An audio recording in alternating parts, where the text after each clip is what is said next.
चिंता संतानहंतारो यत्पादाम्बुजरेणवः श्रियाणां तान्निजाचार्यान् प्रणमामि मुहुर्मुहुः यदनुग्रहतो जन्तुः सर्वदुःखातिको भवेत् तमहं सर्वदा वन्दे श्रीमद्वल्लभनन्दनम् अज्ञानतिमिरान्धस्य ज्ञानाञ्जनशलाकया चक्षुरुन्मीलितं येन तस्मै श्रीगुरवे नमः।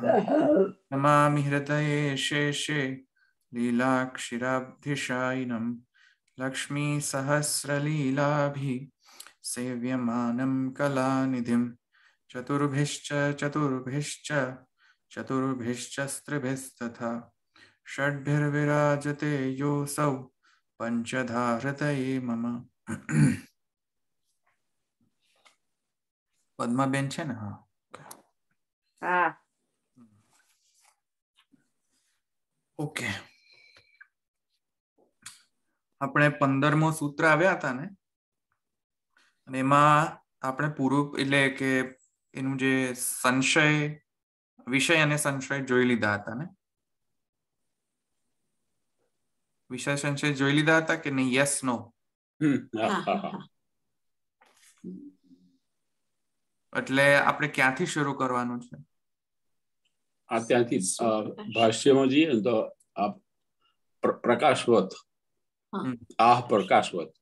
પ્રકાશવત છે. ઓકે,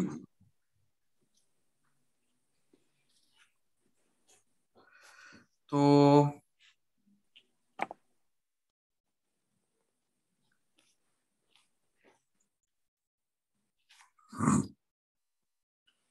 हाँ,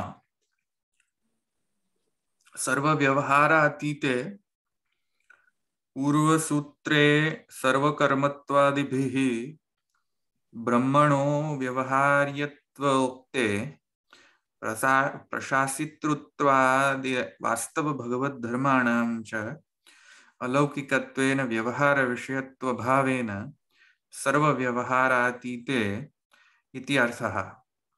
शास्त्र वैफल्यं तादृशस्य ब्रह्मणो ज्ञान विषयत्वस्यापि असंभवात् ब्रह्मबोधक शास्त्रस्य वैयर्थम् इति अर्थः।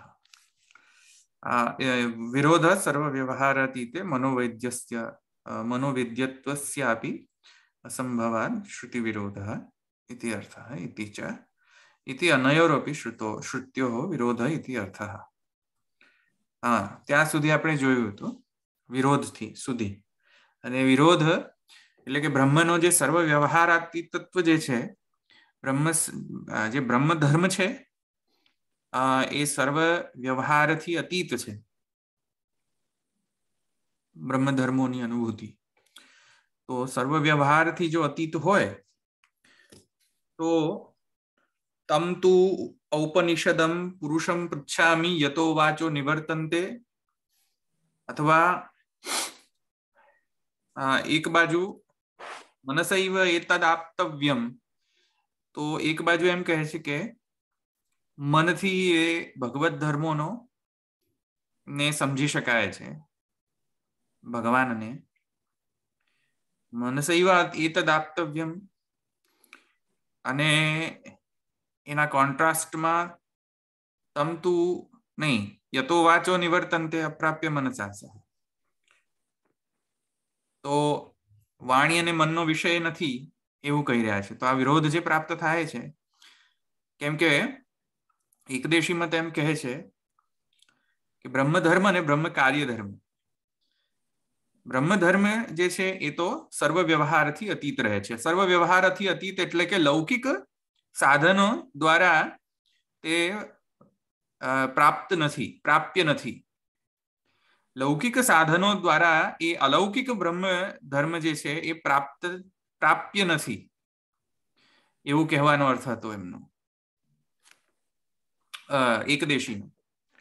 तो तेथी करीने विरोध प्राप्त थाय छे कि भाई जो ब्रह्म धर्म जे छे ए जो सर्व व्यवहारथी अतीत होय एटले के लौकिक व्यवहारथी अतीत होय, ए वात जो साची होय तो पछी आ श्रुति में एम कहे छे तम तू उपनिषदम पुरुषम पृच्छामि, तो ये तो व्यर्थ छे। કારણ કે ઔપનિષદ પુરુષને સમજી જ નથી શકાતો, કેમ કે ઔપનિષદ પુરુષ સર્વથા સર્વ લૌકિક વ્યવહારથી અતીત છે, તો એ તો સમજી જ નથી શકાતું ઔપનિષદ પુરુષને. તો પછી પૂછીને કરવાનું શું? એવી રીતે મનસૈવ એતદ આપતવ્યમ, એ મનથી જ આંતર એટલે કે આંતર ચક્ષુથી એટલે કે જે સર્વ અંતઃપાતી માનસિક વ્યવહારથી લભ્ય છે એમ જે કહે છે મનસૈવ એતદ આપતવ્યમ, તો એ પણ ખોટું, કેમ કે સર્વ વ્યવહારની અંદર તો મન પણ આવી જશે. સર્વ વ્યવહારથી અતીત હોવું એટલે કે મનથી પણ અતીત હોવું. તેથી કરીને મનસૈવ એતદ આપતવ્યમ જે છે એ પણ શ્રુતિથી વિરુદ્ધ થાય છે. તેથી કરીને આ જો પ્રશ્ન આવે તો હવે કહે છે પ્રકાશવત. તો પ્રકાશવતથી એ હવે એકદેશી જસ્ટિફાય કરે છે કે ભાઈ એ કઈ રીતે બ્રહ્મધર્મ જે છે એ સર્વ વ્યવહારથી અતીત છે ને છતાં પણ શાસ્ત્ર વ્યર્થ નથી થતું. વ્યર્થ એટલે કે યુઝલેસ. શાસ્ત્ર યુઝલેસ થઈ જાય છે એમ કહે છે. કેમ કે બ્રહ્મ સર્વ વ્યવહારથી અતીત હોવાના કારણે. તેથી કરીને શાસ્ત્રનો મનન, નિધિધ્યાસન, શ્રવણ, કીર્તન ઇત્યાદિ જે છે એ લૌકિક વ્યવહારનો વિષય છે એવું માને છે. લૌકિક વ્યવહારનો જો એવો એ વિષય હોય તો કેમ કે વાણીથી તો આપણે કીર્તન કરીશું, પોતાના અંતઃકરણથી એટલે કે મન દ્વારા જ એ પુરુષને સમજીશું આપણે, તો આ બધા તો લૌકિક જ હશે. તો આવા લૌકિક કરણોથી બ્રહ્મધર્મ જે અલૌકિક છે એને કઈ રીતે સમજી શકાય? તેથી કરીને ન સમજી શકાય એવું જો કહો તો શાસ્ત્ર વ્યર્થ થઈ જાય છે, એટલે કે યુઝલેસ થઈ જાય છે. શાસ્ત્રનો કોઈ ઉપયોગ નથી. શાસ્ત્રનો કોઈ ઉપયોગ નથી કેમ કે શાસ્ત્ર ભણીને પણ બ્રહ્મધર્મને સમજી નથી શકવાના આપણે, તો પછી શાસ્ત્ર કર્યા જ શું કરવા માટે? તો એ વૈયથાપત્તિ જ્યારે આવે ત્યારે હવે કહે છે એકદેશી કહે છે કે નહીં, આ શાસ્ત્ર વ્યર્થ નથી થતો. અમારા મતને ફોલો એટલે કે એકદેશીના મત પ્રમાણે શાસ્ત્ર વ્યર્થ નથી થતો, છતાં પણ બ્રહ્મ સર્વ વ્યવહારથી અતીત રહે છે. કઈ રીતે? તો હવે કહે છે પ્રકાશવત. પ્રકાશ જેવું, પ્રકાશનો જેવો સૌર પ્રકાશ જે છે એમાં જેવી રીતે જે મોડલ છે એ મોડલ તરીકે હવે બ્રહ્મના ધર્મો પણ અહીંયા એવી રીતે વ્યવહાર એટલે કે વ્યવહારથી સર્વ વ્યવહારથી અતીત પણ છે અને સર્વ વ્યવહાર દ્વારા એ લભ્ય પણ છે. કઈ રીતે એ હવે આપણે જોઈએ. સૌર પ્રકાશવત. અહીંયા કોઈને સુધી ક્વેશ્ચન છે? કોઈને? ઓકે. એ પણ હજી એકદેશી કે છે ને સૌર પ્રકાશવત, એ પણ એકદેશી જ કે છે ને? હા, એકદેશી પ્રકરણ છે એટલે અહીંયા કોઈ અહીંયા સિદ્ધાંતી નથી. અહીંયા આ તો એકદેશી છે પ્રકરણ. આખું પ્રકરણ જ એકદેશી છે એટલે હવે દર વખતે કહેવાની આવશ્યકતા નથી. ઓકે, તો હવે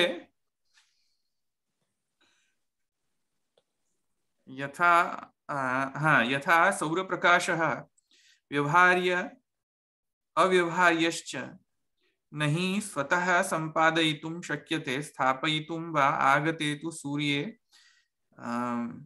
मेघादि अभावे च सान्निध्यमात्रेण व्यवहारः कर्तुं शक्यते तथा लौकिक वाङ्मनोभिः न शक्यते व्यवहर्तुं ईश्वर सन्निधाने तो शक्यते इति द्वयमाह श्रुतिः.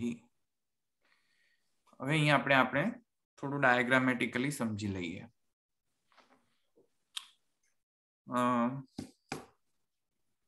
નીચે ટીકાકાર પણ શું કહે છે પણ આપણે એક વખત જોઈ લઈએ. ટીકાકાર કહે છે શાસ્ત્ર નહીં. ઓકે, એક મિનિટ. ક્યાં ગયું? हाँ तत्र न, हाँ ठीक है, जो एक हाँ प्रकाशवत इति नीचे गिरधर जी नु छे. प्रकाशवत इति अत्र न मतु किंतु तृतीयांतात् तुल्यार्थवती. आ तमे जे लोको संस्कृत भणता होय एमां मतु प्रत्यय जे छे ए तमे समजी शकशो. अहींया घड़ी कहेवानो मतलब एटलो ज छे के अहींया वत छे प्रकाश. एक मिनिट, हूँ तमने जे कही दઉં. मिनट, व्हाइट बोर्ड चालू करो।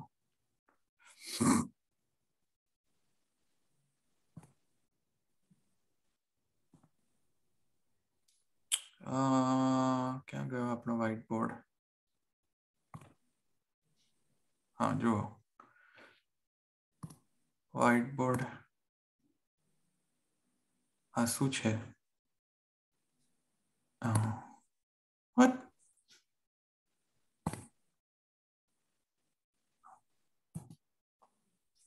एक सेकेंड ना,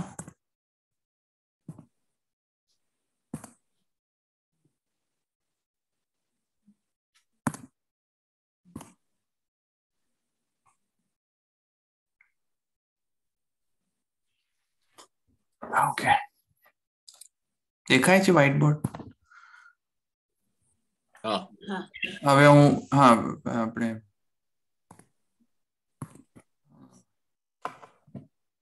જૂનો બધું દેખાય. એક મિનિટ જો હવે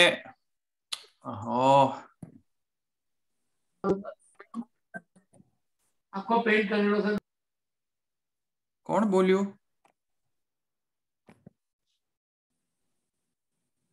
ક્યાંથી આવ્યો આ અવાજ? કેનેડાથી. હા જુઓ, મારે નથી જોઈતું. હા હવે જો પ્રકાશ પ્રકાશ અરે એક મિનિટ,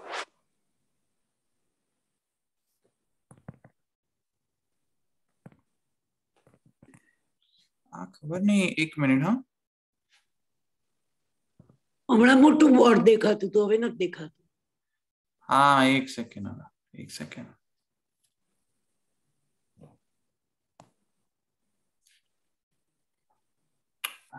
एक सेकेंड, something has changed.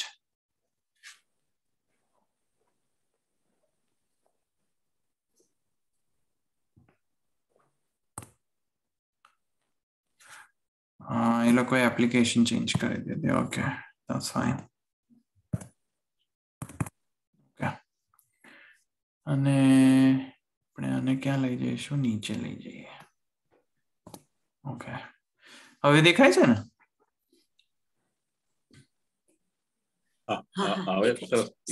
ખાલી બોર્ડ દેખાય છે પણ લખેલું કશું નથી દેખાતું. હા તો હજુ લખ્યું નથી ને મેં કશું જ. લખી તો દેખાય ને. મંત્રથી લખી નાખ ને.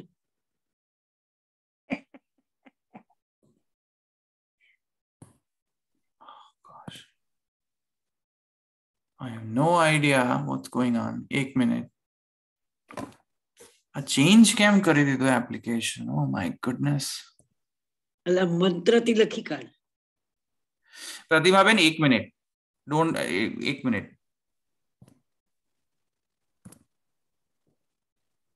हमारा कोई बोलो नहीं.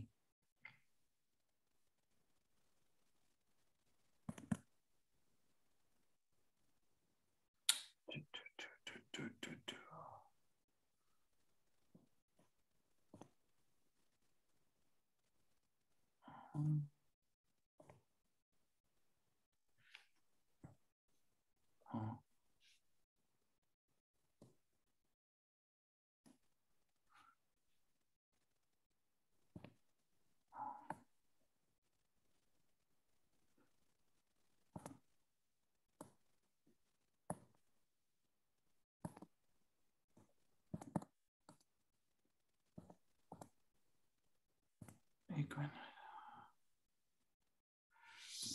Oh my God, this whiteboard is terrible.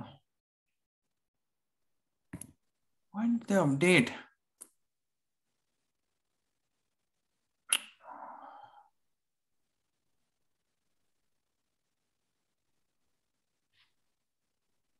Okay, see.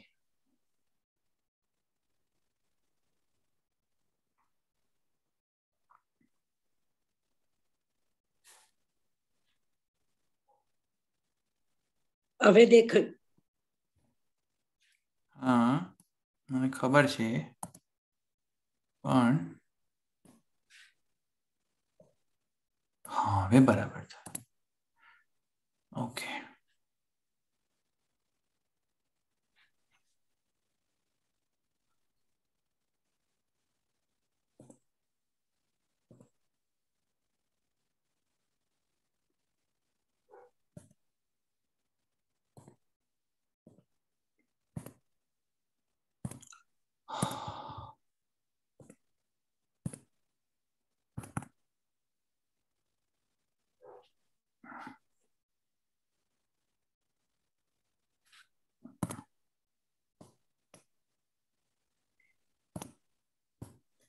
Okay good. Okay હવે જુઓ પ્રકાશવત. પ્રકાશવતમાં પ્રકાશ વદ થોડું ઓછું કરી દો. હા હવે દેખાય છે ને પ્રકાશવત? હા દેખાય છે જલામ જશો પ્રકાશવત. તો પ્રકાશવત ની અંદર જે વત વત છે આ વત આ પ્રકાશ વત જે શબ્દ જે છે એ અહીંયા કહી રહ્યા છે ગિરધરજી કે આ જે છે એ તુલ્યાર્થ છે. તુલ્યાર્થ તુલ્ય એટલે કે કમ્પેરેટિવ એનાલિસિસ કરાવવા માટે કમ્પેરિઝન માટે છે અને તૃતીયાંત છે. તૃતીયાંત તુલ્યાર્થવત છે એટલે આને વત શબ્દને કમ્પેરિઝન તરીકે વાપરવું જોઈએ. સમજમાં આવ્યું?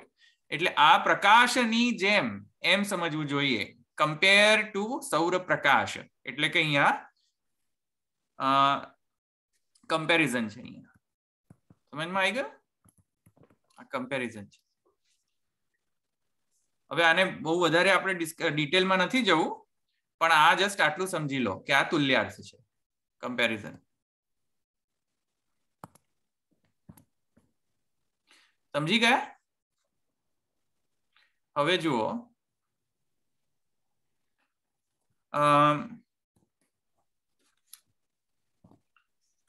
શું કહે છે કે અત્ર ન મતુક કિંતુ તૃતીયાંતાદ તુલ્યાર્થવત પૂર્વસૂત્રાત તત્પદમ અનુવર્તતે.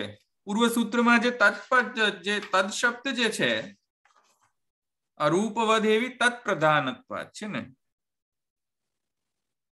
તત્પ્રધાનત્વાત છે ને તો એ તત્ શબ્દથી કોણ તો અહીંયા એ કહે છે તત્પદમ અનુવર્તતે. તત્પદને જ અહીંયા કહે છે કે ભાઈ પ્રકાશવત તત્પ્રકાશવત તે પ્રકાશવત છે બ્રહ્મધર્મો. સમજમાં આવ્યું ને? તો અહીંયા તત્પદ અનુવર્તતે એમ કહે છે.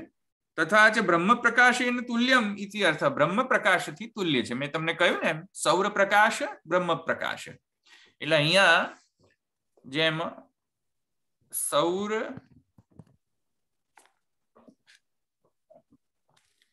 પ્રકાશ છે આ સૌર પ્રકાશ તો સૌર પ્રકાશ અહીંયા વત શબ્દ છે એટલે અહીંયા તત્ શબ્દ અનુવર્તન કરો ક્યાંથી?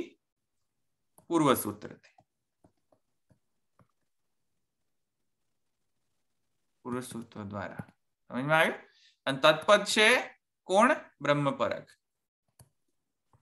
બ્રહ્મપરક છે ને તત્પદ અને બ્રહ્મપરક છે તેથી કરીને અહીંયા શું થશે? બ્રહ્મ પ્રકાશવત. બ્રહ્મ પ્રકાશવત.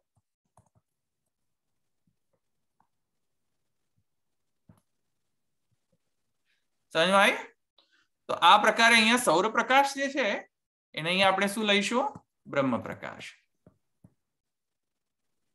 ખ્યાલ આવી ગયો? બ્રહ્મ પ્રકાશેના તુલ્યાર્થે એ રીતે સમજો.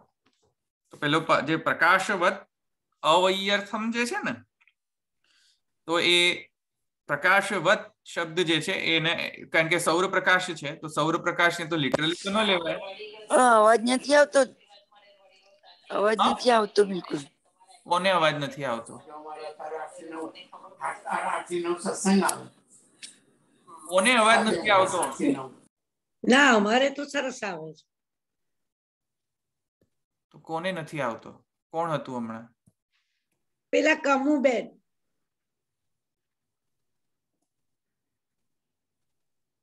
અત્યારે તો એ મ્યુટમાં જતા રહે એટલે ખબર નહીં એમને પ્રોબ્લેમ છે કે નહીં. I don't know. Any how I will continue.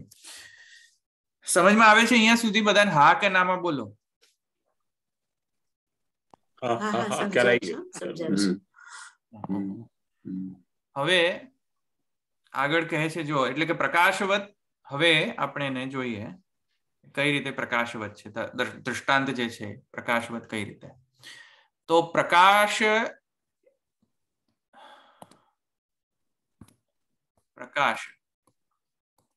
એક બાજુ પ્રકાશ અને એક બાજુ સૂર્ય.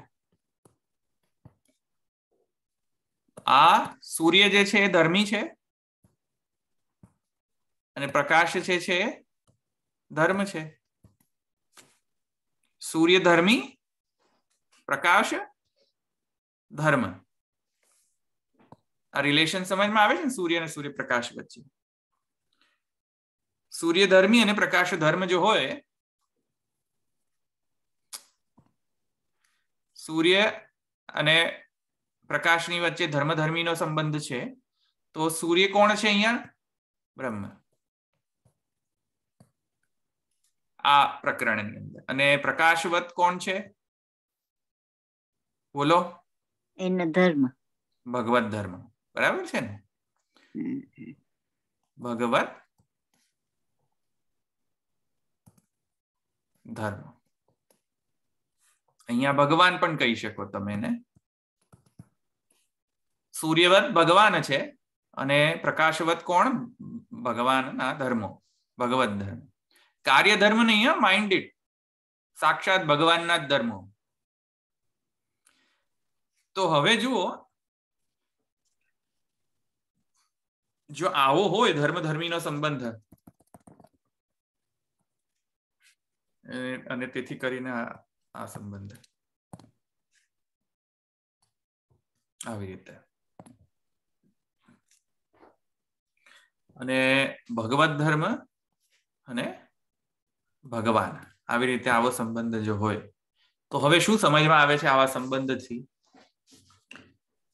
તો એ કહે છે હવે જુઓ, યથા સૌર પ્રકાશ વ્યવહાર્ય અવ્યવહાર્યશ્ચ નહીં સ્વતઃ સંપાદયિતુમ શક્યતે. તો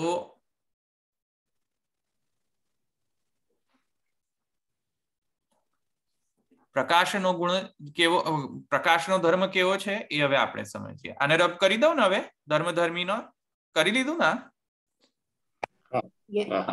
તો હવે જો પ્રકાશ કઈ રીતે, પ્રકાશ જે છે હવે એનો ફિનોમિના જે છે કઈ રીતે વર્ક કરે છે. શું કહે છે? પ્રકાશ જે છે એ વ્યવહાર્ય છે. વ્યવહાર્ય, એક સેકન્ડ, સોરી. પ્રકાશ જે છે એ વ્યવહાર્ય અને અવ્યવહાર્ય બંને છે. અવ્યવહાર્ય બંને છે એમ કહે છે પ્રકાશ. વ્યવહાર્ય કઈ રીતે બને છે અને અવ્યવહાર્ય કઈ રીતે બને છે પ્રકાશ. તો હવે પ્રકાશ જે છે એ અવ્યવહાર્ય કઈ રીતે રહે છે એ પર કહે છે કે ભાઈ પ્રકાશ જે છે એ સ્વતઃ કઈ નથી જઈ શકતો. સ્વતઃ કઈ જઈ શકે છે? પ્રકાશને મન થયું કે આજે આપણે પૃથ્વી પર પડીએ અત્યારે, અને પૃથ્વી પર પડી શકે? એવું તો ન થઈ શકે. કોઈ ઇન્સ્ટ્રુમેન્ટ જોઈએ પ્રકાશને રિફ્લેક્ટ કરવા માટે, કોઈ ડિફ્લેક્ટિંગ મટીરિયલ જોઈએ અથવા રિફ્લેક્ટિંગ મટીરિયલ જોઈએ કે જેથી પ્રકાશ ડિફ્લેક્ટ થઈ શકે અથવા રિફ્લેક્ટ થઈ શકે, અથવા મેઇન સોર્સ પ્રકાશનો હોય એ જોઈએ. સમજમાં આવ્યું? જેમ કે ડાયમંડ હોય તો ડાયમંડ એ સ્વતઃ પ્રકાશ છે, સ્વપ્રકાશ છે. તો ડાયમંડ જ્યાં હોય ત્યાં પ્રકાશ જાય, પણ ડાયમંડ જ્યાં જાય જ નહીં ને ત્યાં પછી અચાનક ડાયમંડ થી છૂટો પડીને પ્રકાશ ક્યાંક બીજો જતો રહેશે? નથી જતો. અચ્છા, પણ ડાયમંડ જે છે એ એનો પ્રકાશ કોઈક મિરરમાં આપણે રિફ્લેક્ટ કરીએ અંધારામાં, તો ઘણા બધા મિરર્સને રાખવાથી એ આખો જે રૂમ જે છે એ આખો પ્રકાશમાન થઈ શકે છે. તો રિફ્લેક્ટિંગ મટીરિયલ પણ હોઈ શકે છે અંદર. મુખ્ય જે સોર્સ જે છે પ્રકાશનો અને રિફ્લેક્ટિંગ મટીરિયલ હોય, આ બંનેની જ્યારે ઉપસ્થિતિ હોય ત્યારે પ્રકાશ જે છે એ વ્યવહાર્ય બને છે, અથવા નહીં તો એ અવ્યવહાર્ય જ રહે છે. કેમ કે અવ્યવહાર્ય સ્વતઃ ક્યાંય જવામાં સક્ષમ નથી જ્યાં સુધી એ પ્રકાશનો મૂળ સ્રોત ઉપસ્થિત ન હોય ત્યાં સુધી. તો મૂળ સ્રોત જો ઉપસ્થિત હોય ત્યાં તો પ્રકાશ જે છે વ્યવહાર્ય બને, પણ મૂળ સ્રોત જો ઉપસ્થિત ન હોય તો પ્રકાશ સ્વયમેવ સ્વતઃ ક્યાંય પણ જવામાં સક્ષમ નથી. તે રીતે એ પ્રકાશ અવ્યવહાર્ય બને છે, રહે છે. સમજમાં આવ્યું? તેથી પ્રકાશ અવ્યવહાર્ય રહે છે. એમાં કહે છે ન સ્વતઃ સંપાદયિતુમ શક્યતે. ભાઈ સ્વતઃ જે છે ઇન્ડિપેન્ડન્ટ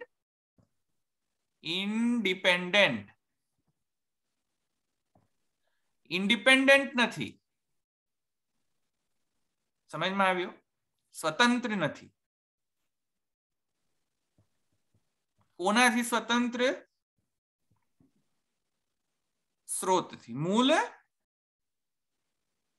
મૂળ સ્રોતથી ઇન્ડિપેન્ડન્ટ નથી, મૂળથી સ્વતંત્ર નથી. સમજમાં આવ્યું? અહીંયા મૂળ કોણ? ધર્મી, એટલે કે સૂર્ય. સૂર્ય મૂળ છે અહીંયા. તો સૂર્યથી તો સ્વતંત્ર નથી, સૂર્ય જશે ત્યાં જ પ્રકાશ આવશે.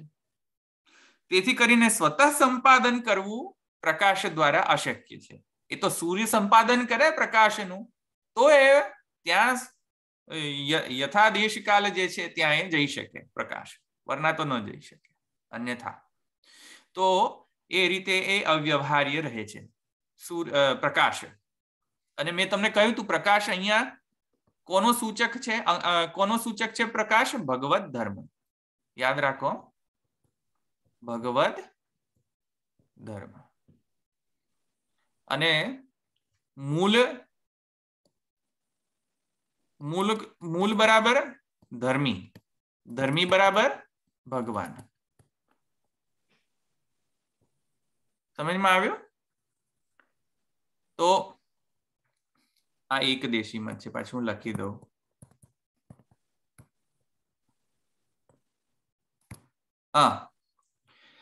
તો મૂળ ધર્મી ભગવાન, પ્રકાશ બરાબર ભગવત ધર્મ. તે રીતે ભગવત ધર્મ અવ્યવહાર્ય રહે છે સ્વતઃ. સમજમાં આવ્યું? એ રીતે અવ્યવહાર્ય કઈ રીતે રહે છે? જ્યાં સુધી ભગવાન જે ધર્મી એની સન્નિધિ ન હોય ત્યાં સુધી ભગવાનના ધર્મો સર્વ વ્યવહારથી અતીત રહે છે. એ કહેવાનો અર્થ છે અહીંયા. સર્વ આ લોકોએ શું એપ્લિકેશન બનાવી છે? એક મિનિટ. સર્વ વ્યવહાર થી અતીત. હવે સમજમાં આવ્યું? આટલું અહીંયા સુધી સમજમાં આવે છે કે નહીં? યસ ઓર નો?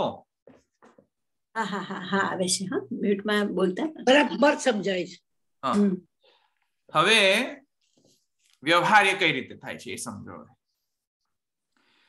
જેમ કે ડાયમંડ કે સૂર્ય જ્યાં જશે ત્યાં જ તો પ્રકાશ આપશે ને. તો પ્રકાશ ઇન્ડિપેન્ડન્ટલી જતો નથી, તો આપણે જોઈ લીધો. તો ડિપેન્ડન્ટ કોના સાથે છે? સૂર્ય ઉપર અથવા મૂળ સ્ત્રોત ઉપર ડિપેન્ડન્ટ છે. તો એ કહે છે સ્થાપયિતુમ વા આગતેતુ સૂર્ય મેઘાદિ અભાવે ચ. હવે સમજો. હવે જો પહેલા તો પ્રકાશને વ્યવહાર્ય કરવો હોય તો ફર્સ્ટ રિક્વાયરમેન્ટ શું છે? કે મૂળ સ્ત્રોત હોવો જોઈએ. એ હું હમણાં તમને લખીને કહું. ચલો, મૂળ સ્ત્રોત. હવે તમે લોજિક વાપરો જસ્ટ ખાલી. મૂળ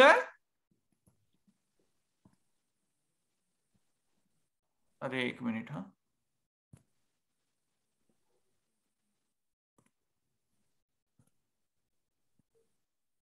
मूल धर्मी होવો જોઈએ. મૂલ ધર્મી કોણ અહીંયા? સૂર્ય. આ હોવો જોઈએ ફર્સ્ટ ઓફ ઓલ વ્યવહાર્ય બનવા માટે પ્રકાશને. યસ. પછી બીજું જરૂરી છે પ્રકાશ. સૂર્યપ્રકાશ ધરતી પર આવે કઈ રીતે? બીજો ઇન્સ્ટ્રુમેન્ટ જોઈએ. Reflecting factor. નહીં, રિફ્લેક્ટિંગ ફેક્ટર નથી આવશ્યકતા.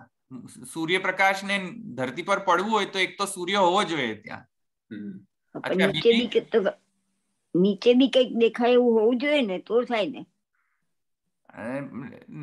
નહીં, પ્રકાશ, સૂર્યપ્રકાશ જે છે એ ધરતી પર પડે તો એમાં વિઘ્ન કઈ રીતે? વિઘ્નો આવે કે નહીં? કોઈ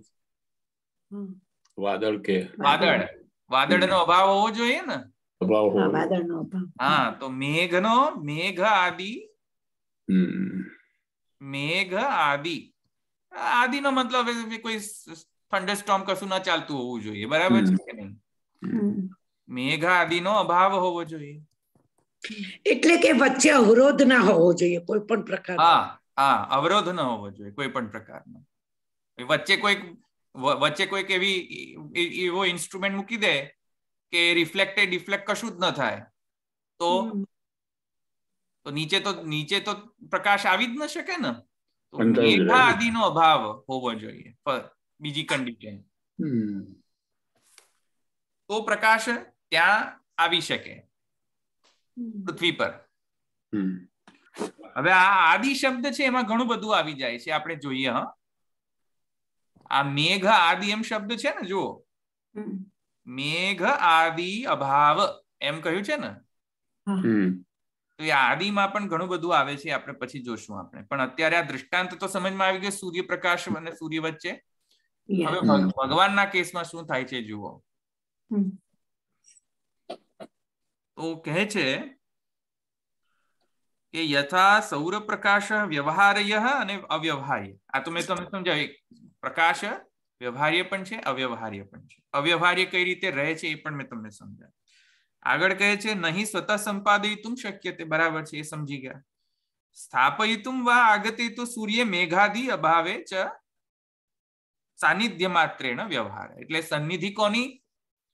સન્નિધિ કોની હોવી જોઈએ? મૂળધર્મીની સન્નિધિ. મૂળધર્મીની સન્નિધિ તો હોવી જોઈએ ને.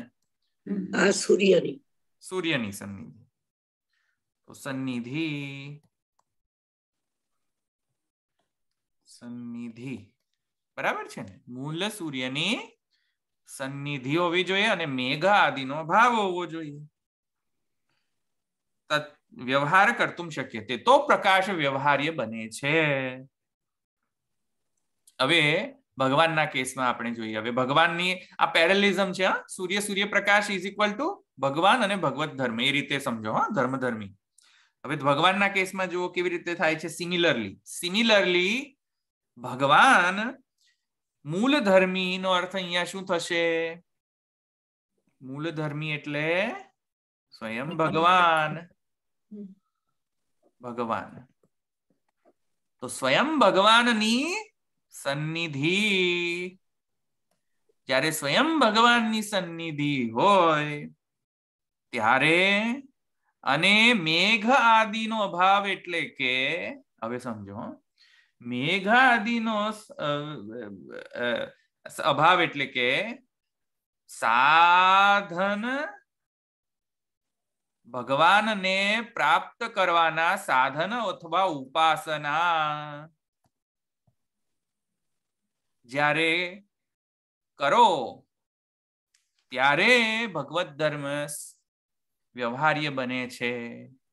સમજમાં આવ્યું? એટલે કે સાધન અથવા ઉપાસના, અભાવ નહીં પણ ભાવ. તો સાધન અથવા ઉપાસનાનું હોવું. સમજમાં આવ્યું? એટલે કે સાધન અને ઉપાસનાનો જો અભાવ હોય તો પણ નથી થતું. એટલે સાધન અને ઉપાસના હોય તો જ વ્યવહાર્ય બને. બરાબર? બંનેની બંને કન્ડિશન મીટ થવી જોઈએ એમ કહે છે. બરાબર. ભગવત સન્નિધિ અને ભગવત સન્નિધિ, ભગવાનની સન્નિધિ ક્યારે થાય? જ્યારે ઉપાસના આદિ સાધન દ્વારા ભગવાનની સન્નિધિને પ્રાપ્ત કરવામાં આવે તો. કારણ કે ભગવાનની સન્નિધિ એમને ઓટોમેટિક તો નથી થતી ને. ભગવાનની સન્નિધિ કોઈને ઓટોમેટિક મળે? પુષ્ટિની વાત જવા દો અત્યારે. મને ખબર હતી બોલશે. મગજમાં એ જ આવે છે ઓટોમેટિક મળે. પણ પુષ્ટિની વાત જવા દો અત્યારે. અત્યારે ખાલી એક વસ્તુ સમજો કે ઓટોમેટિક ભગવાનની સન્નિધિ કઈ રીતે મળે કલિકાલમાં? ઓટોમેટિક સમજમાં આવે? આ પુષ્ટિની વાત ડિફરન્ટ છે, એને આપણે સાઈડમાં જ રાખવામાં. પણ વાત સમજો કે ભગવત સન્નિધિ જે છે એ તો ઉપાસના આદિ સાધને અને ઈશ્વર સન્નિધાને અને પ્રતિબંધક. એટલે એકચ્યુઅલી મારે આ લખવું જોઈતું હતું. હું ફરીથી લખું તમને, એક સેકન્ડ. હા, પ્રતિબંધ નો અભાવ મેઘ આદિ પ્રતિબંધ રૂપ છે. એવા કોઈક દુષ્ટ સંગ હોય અથવા કોઈક આસુરાવેશ થઈ ગયો હોય તો ભગવત પ્રાપ્તિ અથવા ભગવત સન્નિધિમાં પ્રતિબંધ રૂપ થઈ શકે છે. સમજમાં આવ્યું? દુષ્ટ સંગ અથવા આસુરાવેશ તો પ્રતિબંધ નો અભાવ હોય અને ઈશ્વર સન્નિધિ હોય તો જ ભગવાનના ધર્મો વ્યવહાર્ય બને છે. આટલું સમજમાં આવ્યું? દૃષ્ટાંત તરીકે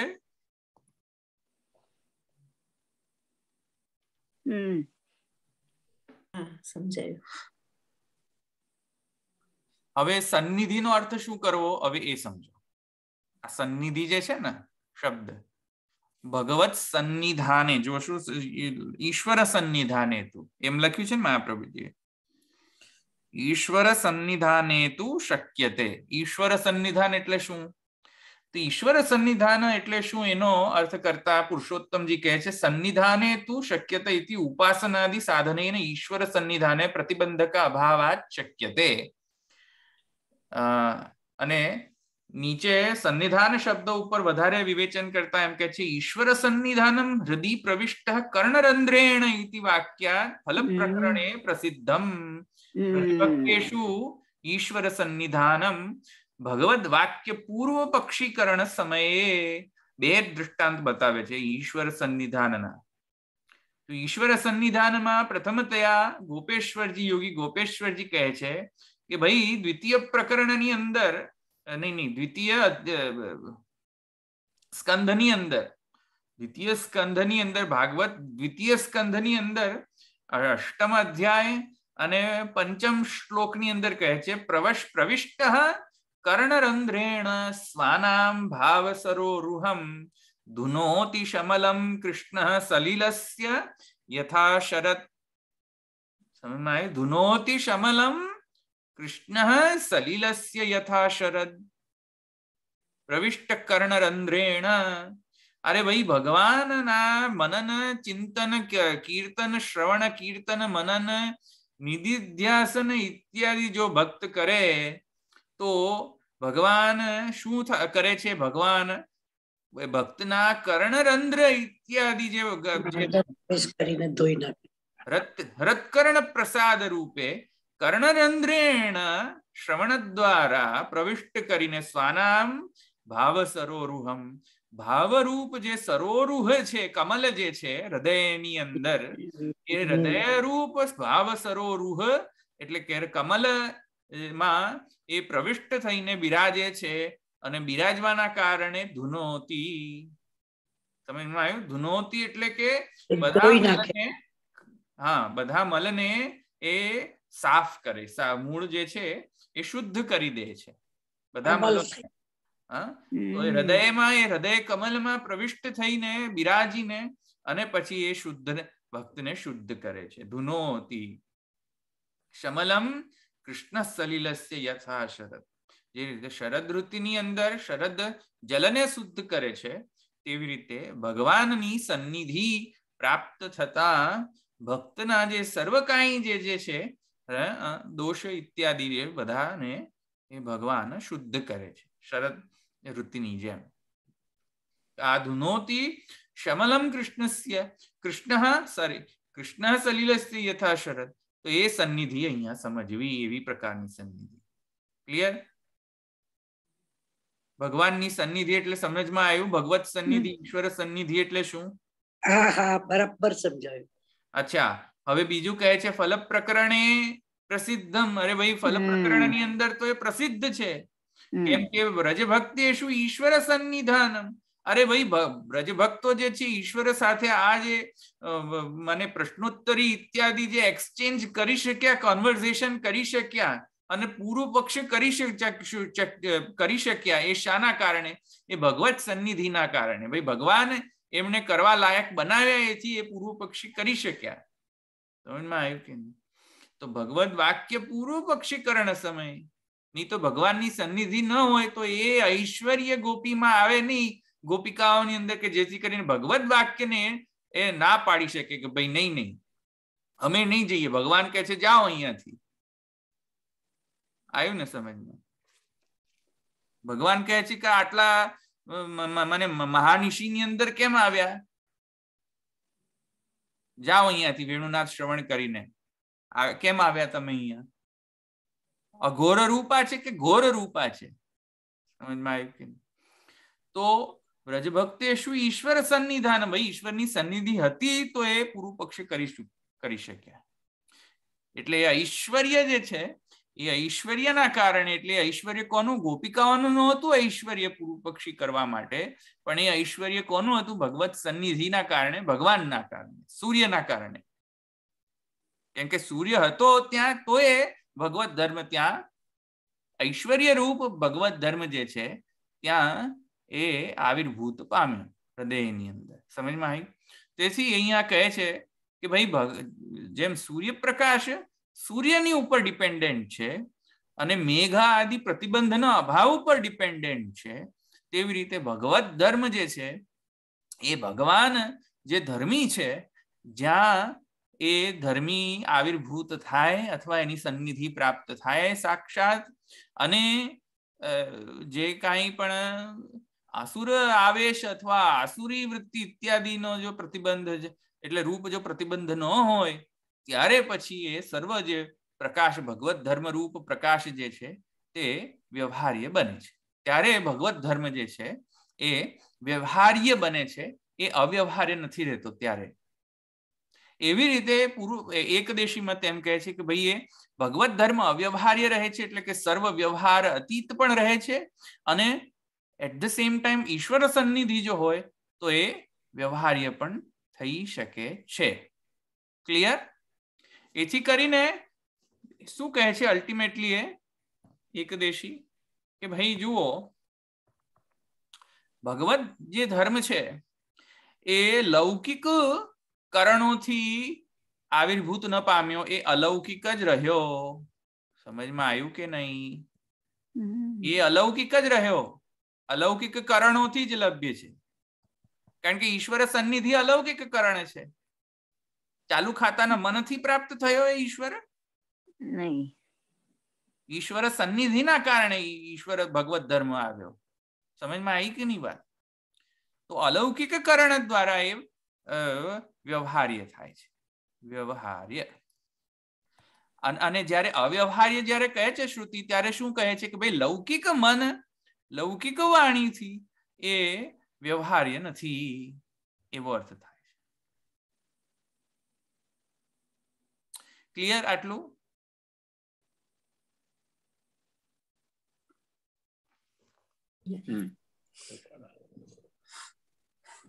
એટલે ધવલભાઈ, અલૌકિક વાણીકર્ણ દ્વારા મનમાં જાય એવી રીતે બતાવી રહ્યા છે. સન્નિધિ હોય ત્યારે પ્રભુ ઉચ્ચારે તે વાણી થઈ?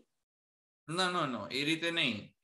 તો કેવી રીતે થયું? ભગવાન જ્યારે પ્રવિષ્ટ થાય કર્ણરંધ્રેણ, હા, પણ કેવી રીતે? એ કઈ દ્વારા, ચાલો એ સમજી લો, કઈ પણ રીતે જયારે થાય, માની લો ગમે તે રીતે થયા ભગવાન પ્રવિષ્ટ. અત્યારે એ વિષય નથી કે કઈ રીતે થાય છે, વિષય એ છે કે જ્યારે થાય છે ત્યારે શું થાય છે. તો જ્યારે એટલે શ્રવણ, દર્શન, ધ્યાન કોઈ પણ સાધનથી, એમ ગમે તે સાધનથી અથવા નિસાધન ફલાત્મા દ્વારા ભગવાન સ્વયં જ કોઈ કૃપા કરવા ઈચ્છે તો પ્રવિષ્ટ થઈ જાય. ચાલો એટલું માની લો. હા એમ એમ હા, ગમે તે સાધન, સુસાધન, નિસાધન બંને કેસની, બરાબર. સમહાવ ભગવાન કર્ણરંધ્રેણ પ્રવિષ્ટ થયા હૃદયની અંદર. તો હવે જ્યારે હૃદયની અંદર પ્રવિષ્ટ થયા ત્યારે ધુનોતી શમલમ ના કહ્યું? એટલે લૌકિકત્વનો અભાવ થઈ ગયો. હવે લૌકિક મન ન રહ્યો, ત્યાં અલૌકિક થઈ ગયો.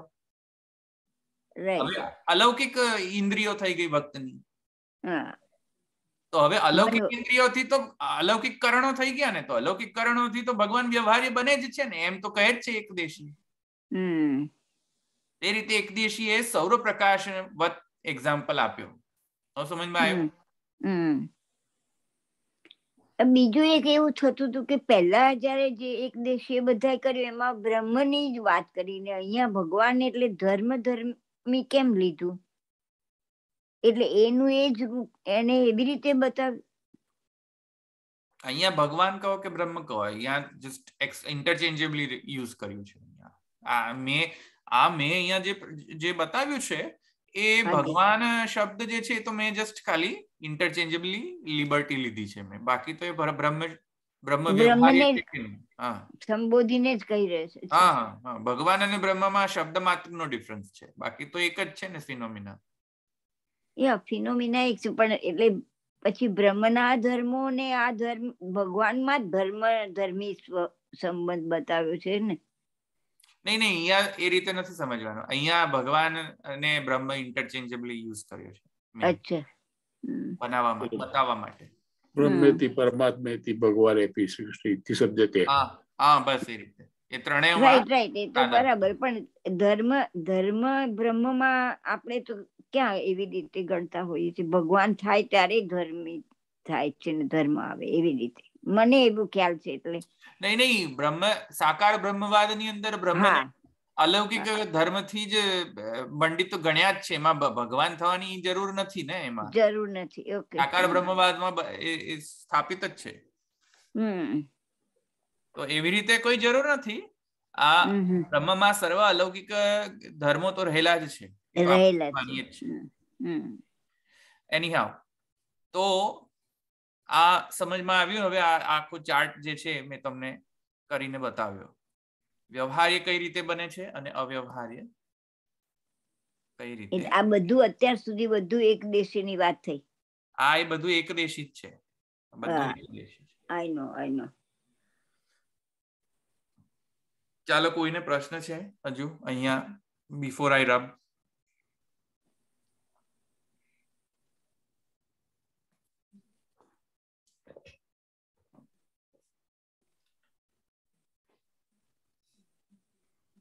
નથી? ઓકે, ચાલો હવે આપણે આગળ જઈએ. હવે કહે છે અન્યથા શાસ્ત્રમ વ્યર્થમ સ્યાત. અચ્છા, હવે જો શાસ્ત્ર વ્યર્થ કઈ રીતે નથી થતો અને કઈ રીતે થાય છે. તો હવે શું કહે છે જુઓ. હવે આને થોડું રબ કરીશ. બધાએ લખી દીધું છે આ? તો હું રબ કરું. રબ કરું ને? હા, ઓકે. થોડુંક હું અહીંયા રબ કરીશ.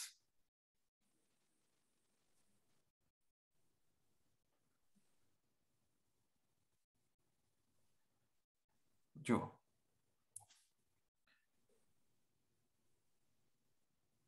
થઈ ગયું ને રબ? સરસ. ઓકે, હવે જુઓ વ્યવહાર્ય અને અવ્યવહાર્ય બંને થાય છે એમ કહે છે ને એકદેશી. તો વ્યવહાર્ય જે છે આપણે જોયું કે અલૌકિક સાધન કરણોથી, કરણ અથવા સાધન, બરાબર છે, કરણો દ્વારા, બરાબર છે ને. તો અલૌકિક કરણોથી જો વ્યવહાર્ય બનતા હોય ભગવાન અને ભગવત ધર્મ, એનો અર્થ છે કે કહે છે કે જ્યારે શ્રુતિ કહે છે મનસૈવ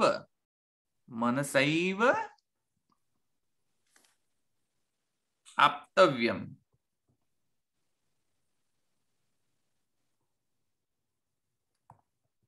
મનસૈવ આપ્તવ્યમ જ્યારે શ્રુતિ કહે છે ત્યારે મન કઈ રીતે ગણવો?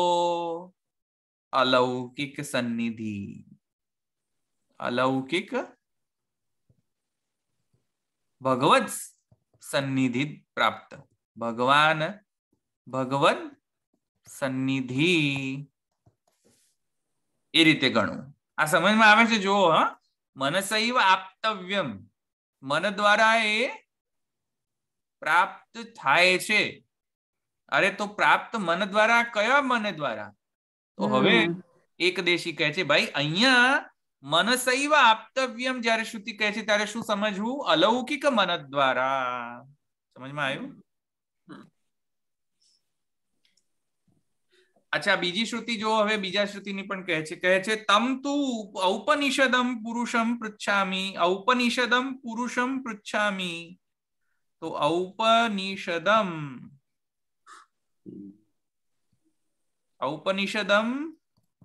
પુરુષ. તો ઉપનિષદ પુરુષ એટલે પૃચ્છામિ. તો પૃચ્છામિ તો એ ભગવાન છે. ઔપનિષદ પુરુષ એટલે ભગવાન. ભગવાન વિશે હું પૂછી રહ્યો છું અથવા પૂછી રહી છું. તો એ જ્ઞાન કઈ રીતે મળશે? અલૌકિક ઇન્દ્રિયો દ્વારા. અલૌકિક. સમજમાં આવી ગયું અહીંયા? અલૌકિક. અલૌકિક શ્રવણ ઇન્દ્રિય દ્વારા. સમજમાં આવી ગયું ને આટલું? અલૌકિક મન દ્વારા અને ઇન્દ્રિયો દ્વારા અથવા શ્રવણ ઇન્દ્રિય દ્વારા આપ્તવ્યમ. એ રીતે સમજી લેવું. શ્રુતિનો વિરોધ નથી. એ રીતે શ્રુતિનો વિરોધ નથી. કારણ કે આપણે શરૂ કરી વાત કઈ રીતે કરતી કોઈ શ્રુતિથી વિરુદ્ધ થાય છે. તો એકદેશી કે ના, શ્રુતિથી વિરુદ્ધ નથી. આ વ્યવહારે બને છે. મનસૈવ આપ્તવ્યમ અને તમ તુ ઔપનિષદમ પુરુષમ પૃચ્છામિ પણ સાચું છે. કઈ રીતે? અલૌકિક શ્રવણ ઇન્દ્રિય, અલૌકિક મન દ્વારા અથવા ઉપલક્ષણ વિધયા અલૌકિક સર્વ ઇન્દ્રિયો દ્વારા અથવા અલૌકિક કરણો દ્વારા. ક્લિયર? તો આ શ્રુતિ સાચી છે એમ કહે છે, વિરોધ નથી.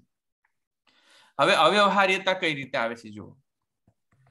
અવ્યવહાર્યતાની શ્રુતિ શું કહે છે? યતો વાચો નિવર્તન્તે. યતો વાચો નિવર્તન્તે. અથવા બીજી શ્રુતિ કહે છે જુઓ, તમેવ વિદિત્વા અતિમૃત્યુમેતિ. અરે નહીં, એ નહીં, સોરી, એ તો વ્યવહાર્યતાની વાત છે. આ યતો વાચો નિવર્તન્તે લઈ લો ને અત્યારે. યતો વાચો નિવર્તન્તે અવ્યવહાર્યતા એટલે કે લૌકિક કરણો દ્વારા નથી પ્રાપ્ત. લૌકિક દ્વારા કરણો દ્વારા પ્રાપ્ત નથી. સમજાયું? યતો વાચો નિવર્તન્તે અપ્રાપ્ય મનસા. ત્યાં વાણી અને મન લૌકિક એઝ્યુમ કર્યા છે. લૌકિક વાણી અને લૌકિક મનથી એ પ્રાપ્ત નથી. ક્લિયર? પછી ધવલભાઈ સન્નિધિ પાછી તો જોઈએ ને અલૌકિક થવા માટે. હા, તો એ તો જોશે જ ને. સૂર્યપ્રકાશવત સૂર્ય તો જોઈએ ને. હા, એટલે સૂર્ય ના આવે ત્યાં સુધી પાછો અવ્યવહાર્ય જ રહે ને. રાઈટ. હા, એટલે ભગવાનની સન્નિધિ તો જોઈશે જ ને. પણ આ તો જસ્ટિફાય કરે છે ને કે વિરોધ નથી શ્રુતિનો. શ્રુતિનો વિરોધ નથી થતો. ક્લિયર થઈ ગયું? આ શ્રુતિ વિરોધ નથી એમ. મનસૈવ આપ્તવ્યમ પણ સાચું છે. તમ તુ ઔપનિષદમ પુરુષમ પૃચ્છામિ પણ એનો પણ વિરોધ નથી. અને યતો વાચો નિવર્તન્તે પણ વિરોધ નથી. આ ત્રણેયમાં કોઈ વિરોધ નથી. ત્રણેયમાં એટલે બધું ક્લિયર થઈ ગયું. અચ્છા, ક્લિયર થઈ ગયું બધાને? બીજા બધાને? અચ્છા, ઓકે, ચાલો. હવે આપણે લાસ્ટ પણ મારે લઈ લેવો છે એટલે I want to complete this. એક મિનિટ. ના, હવે પાછું કાલ નહીં, આ કાલે થોડું હજુ મારે થોડું વધારે સમજાવવું પડશે. એટલે કાલે જ રાખીએ. અહીંયા સુધી છે કોઈને પ્રશ્ન? કાલે રાખીએ હવે, કારણ કે મારે વધારે સમજાવવું પડશે નેક્સ્ટમાં. ક્લિયર? આમાં તો મહાપ્રભુજી ના પાડી શકે એવું જ નથી.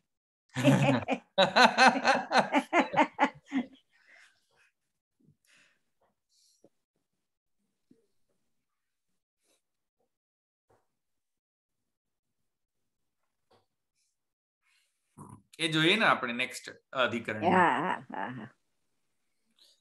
ભલે અહીંયા તો કોઈને પ્રશ્ન ના હોય તો પછી અહીંયા રાખીએ આપણે.